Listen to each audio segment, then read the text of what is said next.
salt intake ng mga low carbers. Bakit ba mahalaga? It's very important to understand na kapag tayo ay naglo-low carb, yung fuel na ginagamit natin will eventually shift from glucose, breakdown product ng asukal, to fat. So fat bodies. Ano nangyayari kung mag-shift ng fuel? We tend to pee out a lot of fluids, and with the fluids will go the electrolytes. Kaya merong nararamdaman ng mga keto flu, yung mga sintomas ng pag-a-adjust from sugar burning to fat burning dahil yan sa mga salt losses. So there are 3 major na mga salts na kailangan nating ma-replace para maiwasan natin itong mga sintomas na ito na tinatawag nating keto flu. Masakit ang katawan, yung iba nahihilo, yung iba parang feeling na magkakasakit. So you don't feel good, yung iba nagkaka-cramps. These are the markers na bumababa yung ating electrolytes. Anong mga electrolytes yung i-replace natin? Sodium, potassium, tsaka magnesium. So sodium, anywhere up to 5,000, some sources even say 6,000 milligrams ang kailangan ng mga low carbers. The normal person na hindi naglo-low carb, ang mga makikita natin na usually na nirekomenda ng mga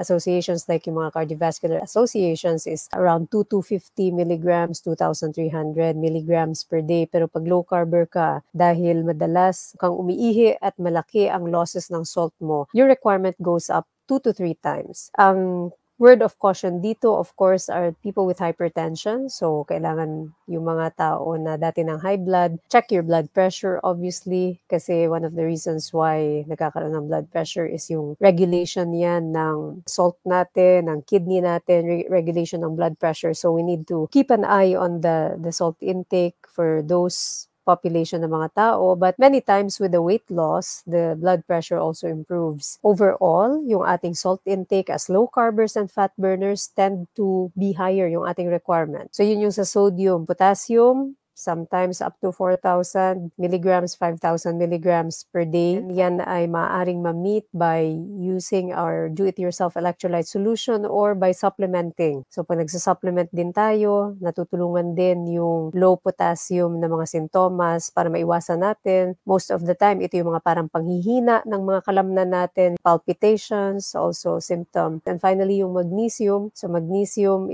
can be easily replaced. Magnesium na bumababa sa katawan can give you the cramps that you feel, parang namumulikat. Sometimes andyan din yung fogginess. Sometimes andyan din yung parang ka nanghihina. Usually, 300 to 500 is enough. Pag nasobrahan, you'll start to have loose stool. So that is your marker that you may be having enough magnesium. So these are the things na kailangan nating i-replace sa ating katawan. Lalong-lalo na sa pagsisimula pa lang ng lifestyle, mas nararamdaman ito. Pag matagal ka na sa lifestyle at fat burner ka na, normally your body will be adjusted and you no longer will feel itong mga keto flu symptoms. So you just take it as necessary. You can always have yung inyong mga over-the-counter na supplement. Madali namang i-replace ang sodium. Asin lang po yan. Pwede lang tubig na may asin, 1 kutsarita, 1 litro ng tubig, 1 kutsaritang asin. There is no need for you to suffer sa keto flu, sa mga induction phase symptoms. Basta alam ninyo ang dapat ninyong gawin.